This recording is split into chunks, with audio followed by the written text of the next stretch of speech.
सबका पहिरीं इन्हनि खे ॿुधी वठो, इन्हनि जी जेका बकवास आहे उहा ॿुधी वठूं, पोइ अॻिते ॻाल्हायूं था पिया। अगर तुम्हारे दिमाग में भी हमारे होते हुए होना नहीं देना है, तो आप ये बात कर लें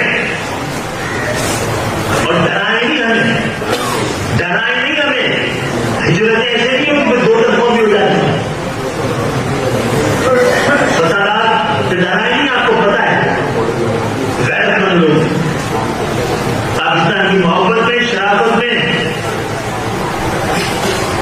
और वफा की मजबूरियों की तहत इस मुल्क से 70 साल चले हैं।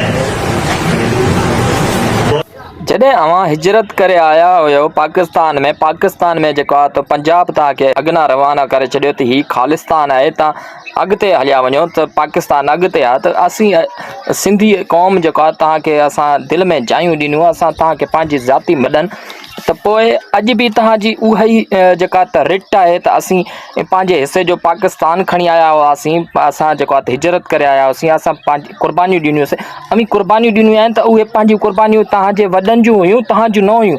अगरि तव्हां उहे क़ुर्बानियूं ॾिनियूं उहा त पंहिंजो ज़ाया था पिया कयो। ही असां तव्हां ते ॻाल्हाइण, तव्हांखे भाईचारे जो सॾु ॾियण, पोइ बि तव्हां सिंधी क़ौम खे बुरो भलो चवणु ऐं सिंध खे जेको आहे त वरी धमकी बि ॾियो त हिजरत हिकु तरफ़ा हुई त हाणे ॿ तरफ़ा बि थी सघे थी पई। भाई तव्हांखे कंहिं रोकियो आहे छा? हलिया वञो।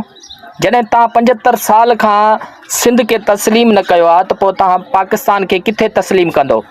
तव्हांजी हिलाली त हिते ज़ाहिर थी थी पई त तव्हां जेको आहे त 75 सालनि खां सिंध खे तस्लीम न कयो, सिंध खे पंहिंजो जागीर, पंहिंजी मिल्कियत ऐं पंहिंजी जेका त हैसियत उनखे न ॾिनी आहे सिंध खे, त तव्हां सिंध में जेको आहे त अमन अमान तव्हां क़ाइमु न करे सघिया आहियो। सिंधी क़ौम खे पंहिंजो दुश्मन सम्झंदा आया आहियो ऐं सिंधी खे ॿोरी बंदि लाशूं ॾिनियूं आहिनि तव्हां सिंध खे, त पोइ तव्हां सिंध जा किथे थी सघंदो? त ऐं 75 साल खां, यानी कि जीअं चवां थो पहिरियों बि चयो त 75 सालनि खां तव्हां सिंध खे तस्लीम न कयो त तव्हां पाकिस्तान खे किथे तस्लीम कंदो ऐं कीअं तस्लीम कंदो? उन जे लाइ बि त हिलाली हुअणु ज़रूरी आहे। त अव्हां जेको आहे त रोज़ जूं ही धमकियूं ॾियणु बंदि करियो ऐं हिलाली थियो, सिंध खे तस्लीम करियो ऐं भाईचारे अमन अमान सां रहो। सिंध तव्हांखे तव्हां ते जान ॾींदा आहिनि, तव्हांजे लाइ क़ुर्बानियूं ॾियण जे लाइ तयारु आहिनि, पंहिंजा सिर क़ुर्बान करण लाइ तयारु आहिनि। तव्हांजे लाइ, तव्हांजे बचाव जी ख़ातिर हर जाइ ते तव्हांखे मिलंदा, तव्हांजी कारोबार जी रखवाली कंदा आहिनि, तव्हांजी घरनि जी रखवाली कंदा आहिनि। उहे